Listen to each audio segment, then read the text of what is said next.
The Moonlit Promise. In the kingdom of Eryndor, where the ocean met the sky in a seamless embrace, a legend whispered through the halls of noble courts and village taverns alike.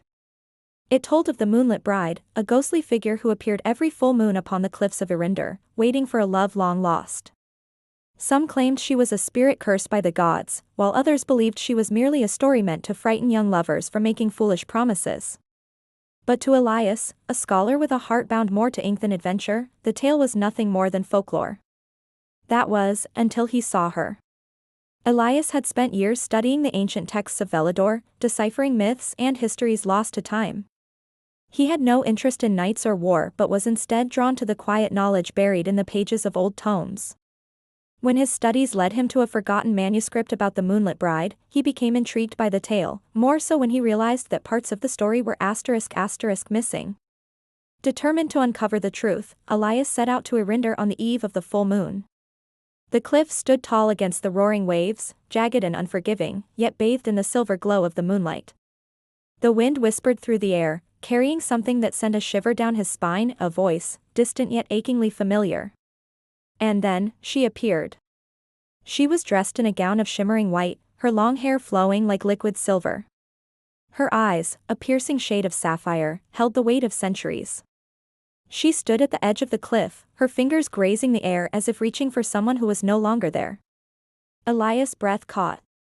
He had expected a trick of the light, an illusion conjured by tired eyes. But this woman was real.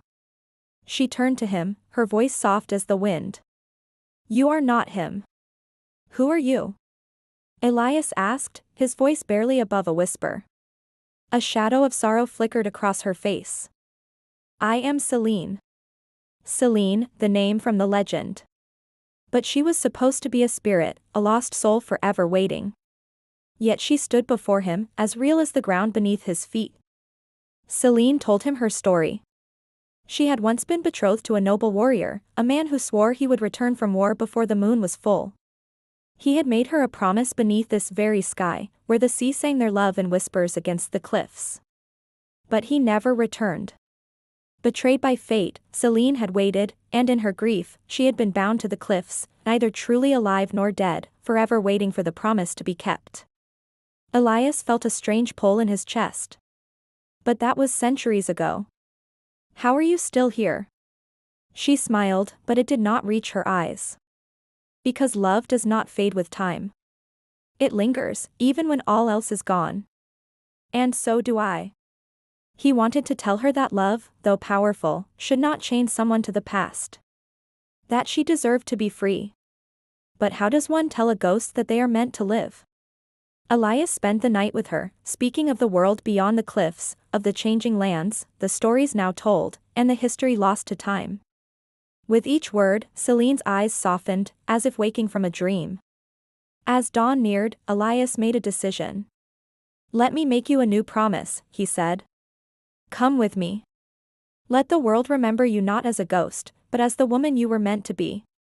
For the first time in centuries, Selene hesitated. The ocean whispered below, the moon lingered on the horizon, and the chains of her past trembled. She took his hand. The air shimmered. A pulse of light, soft as morning mist, wrapped around them. The curse did not break in a flash of magic, nor did the sky tear apart with divine intervention. Instead, the moment was quiet, ***, a simple choice made in the presence of the first light of day. Selene was no longer a ghost. She was simply a woman, standing at the edge of a new beginning. And as the sun rose over Eryndor, the legend of the Moonlit Bride faded into history, leaving behind not a ghost, but a love story reborn.